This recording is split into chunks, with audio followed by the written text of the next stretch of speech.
A gente leu há pouco tempo na Torá o famoso pecado do bezerro de ouro, Egel Azav.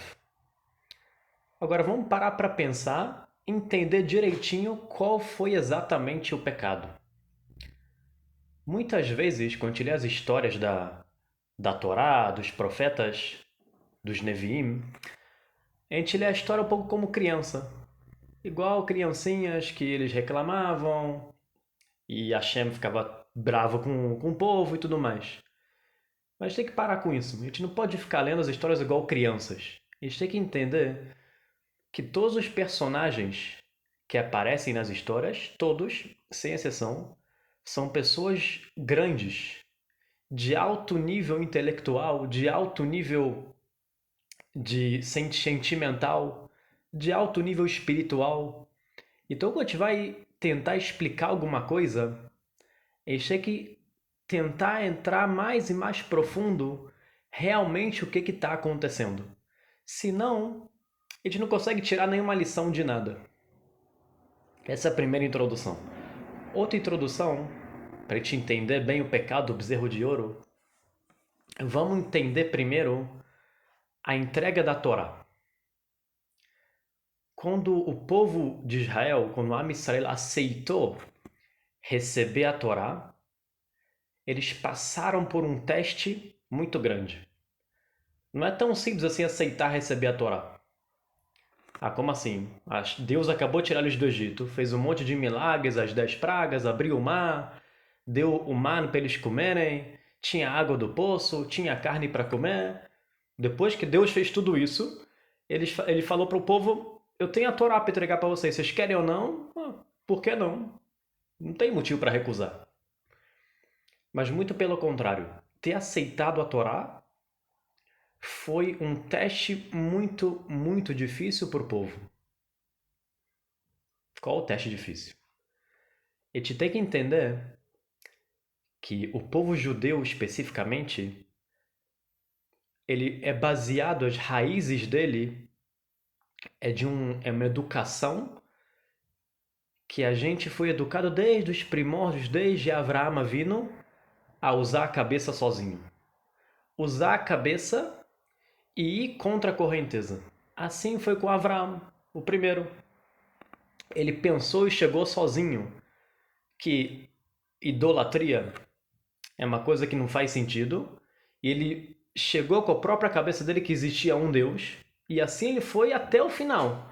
Jogaram ele no caldeirão de fogo, ele quase foi morto várias vezes, perseguido, mas ele decidiu que é assim, ele pensou sozinho e ele vai até o final com a opinião dele. E isso ele passou para Yitzhak, isso ele passou para Yaakov, Yaakov passou para os filhos dele. A gente pode ver isso em vários momentos da história.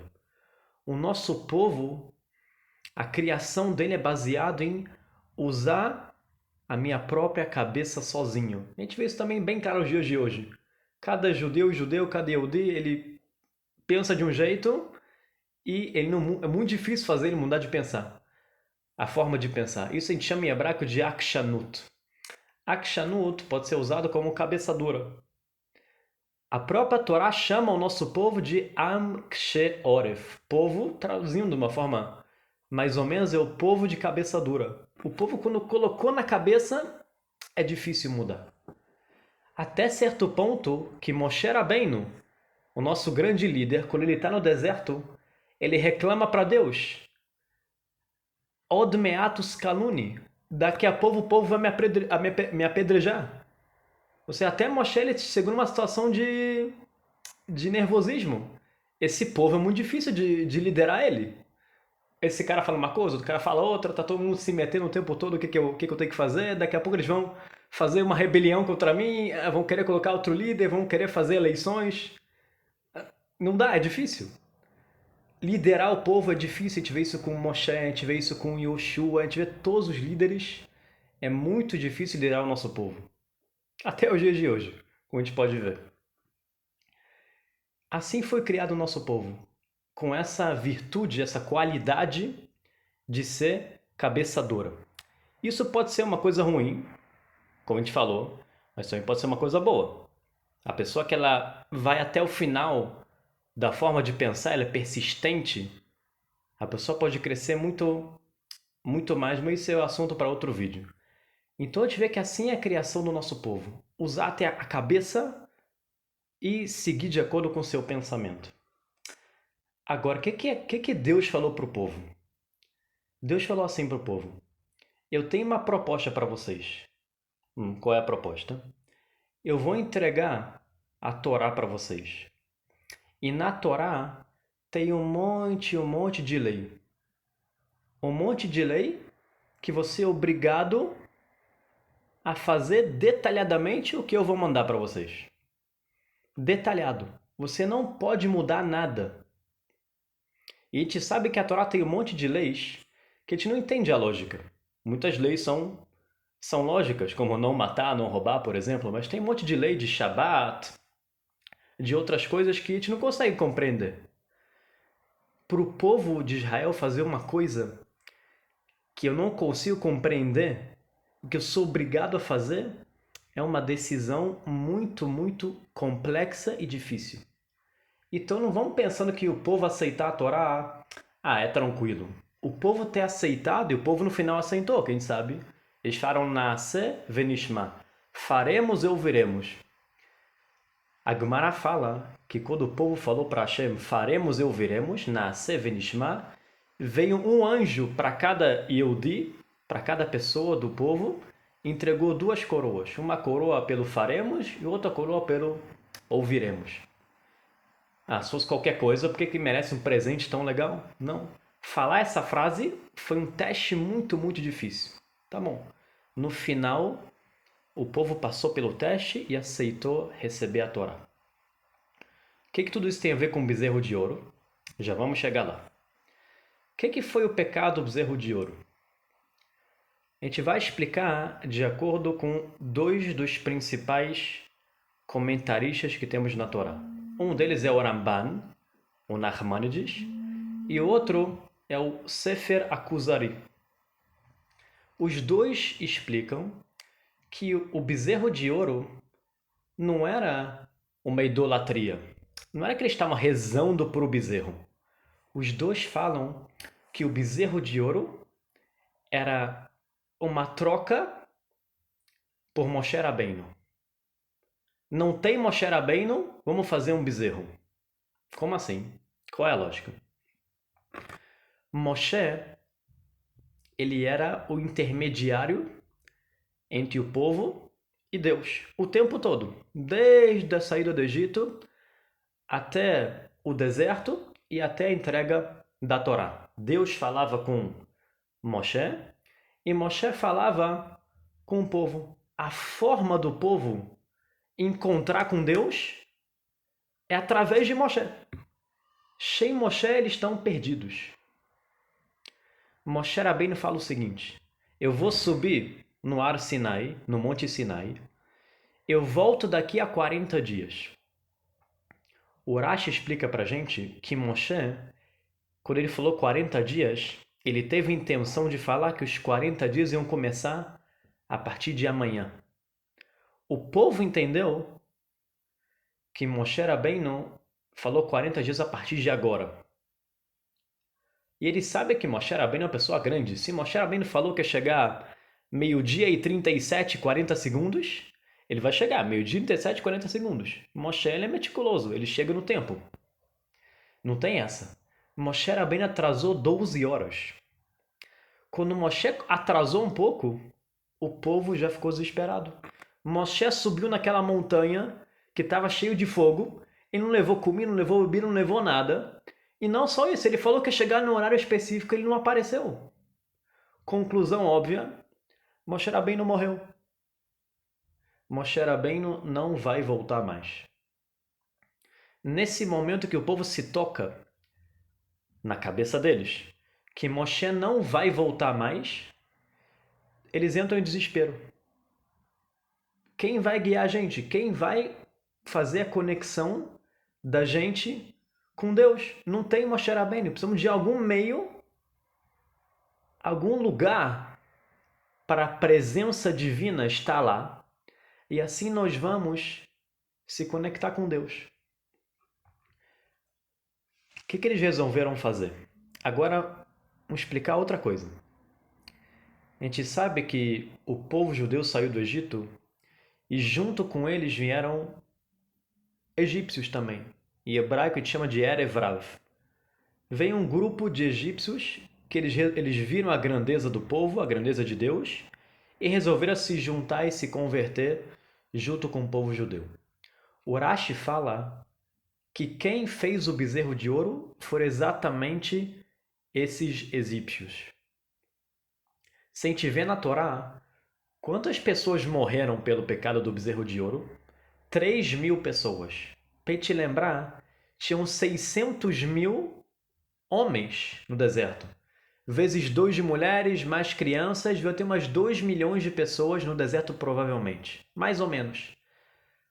Morreram 3.000 pelo pecado do bezerro de ouro. 3.000 fizeram o bezerro.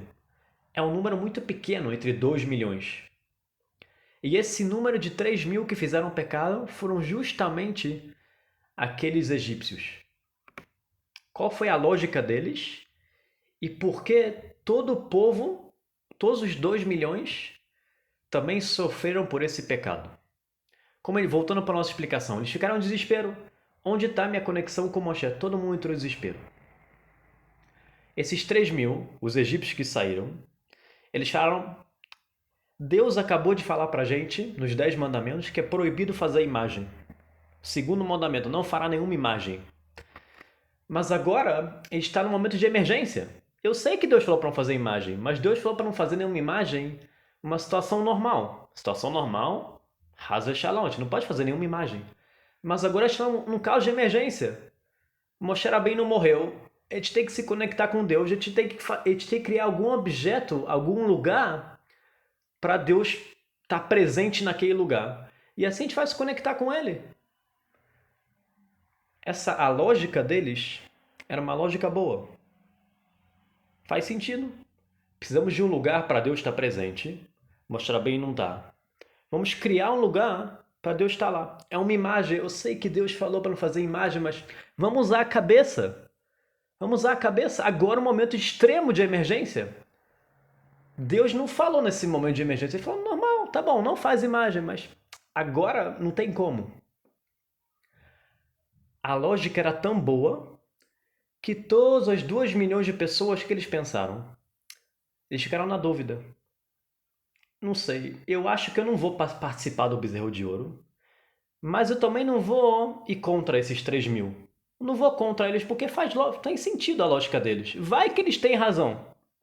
Que realmente, nesse momento de emergência, a gente tem que fazer agora algum objeto para Deus estar presente com a gente. Vai que eles têm razão. Eu prefiro não colocar minha mão, mas também não vou ir contra. O pecado na maioria do povo foi não ter ido contra. Não ter ido contra. Mas por que eles não foram contra? Porque eles estão acostumados desde os primórdios da história a usar a própria cabeça. Deus pediu para eles na entrega da Torá, esquece a sua cabeça. Vocês têm que se comportar de acordo com a minha cabeça. Se eu falei para fazer isso, você tem que se anular. Deus pediu humildade do povo. Se anulem pela minha vontade. Mas essa força de usar a cabeça sozinha era tão forte que nesse momento de dificuldade o povo não teve força para ir contra aqueles que queriam fazer o pecado, fazer o bezerro. Esse é o erro do povo. O erro dos 3.000 foi ter feito o bezerro. O erro do povo foi, mesmo que tinha lógica, não ter ido contra. O não ter ido contra, ter ficado passivo, demonstrou que o povo não estava amadurecido o suficiente para cancelar, para anular a sua lógica perante o mandamento de Deus. Esse é o mais profundo, realmente, o pecado do bezerro de ouro. Daqui a gente também pode pegar uma mensagem para a gente. Muitas vezes a gente acha isso, acha aquilo, mas Hashem quer da gente Óbvio que Hashem quer que te use a cabeça também. Mas Hashem quer da gente que te saiba se anular perante Ele. Que te tenha a humildade de entender que se Hashem manda eu fazer uma coisa, eu não tenho, nesse momento, eu não devo colocar a minha lógica acima da lógica de Hashem, mesmo que eu não consiga compreender. Se eu consigo me anular perante a Deus, perante Hashem, demonstra que eu recebi, eu aceito a Torá de forma plena. É um teste difícil, igual foi para eles, também é para a gente. Mas quem consegue passar por esse teste e se aceitar a Torá 100%, é a forma mais forte que ele tem para se conectar com Hashem. Espero que tenha ficado claro a nossa explicação. Até o próximo vídeo.